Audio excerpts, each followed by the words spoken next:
बिस्मिल्लाहिर्रहमानिर्रहीम नहमदुहु व नुसल्ली अला रसूलिहिल करीम अम्मा बाद।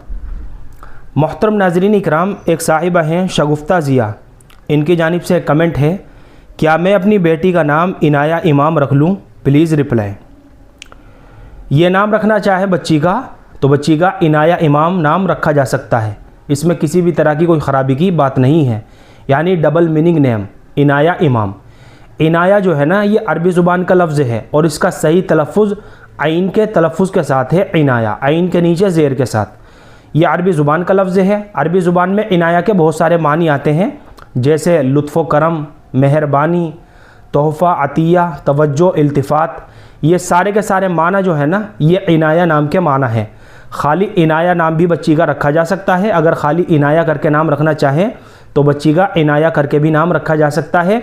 और इसके आगे अगर फ़ातिमा लगाना चाहें तो इनाया फ़ातिमा करके भी बच्ची का नाम रखा जा सकता है। तो ये तो मालूमात मैंने आपको बता दी है इनाया नाम की। इसके अलावा इमाम जो है, इमाम अलिफ़ मीम, अलिफ़ और आखिर में मीम, इमाम, ये भी अरबी ज़ुबान का लफ्ज़ है। अरबी ज़ुबान में इमाम के माना आते हैं पेशवा, कायद, रहनुमा, नमाज पढ़ाने वाला। इसकी जमा आइम्मा आती है।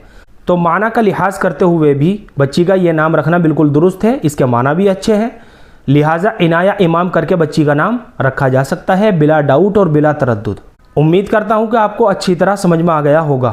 अल्लाह हम सबको सुन्नत व शरीयत पर पाबंद फरमाए। फ़क़त वल्लाहु आलम।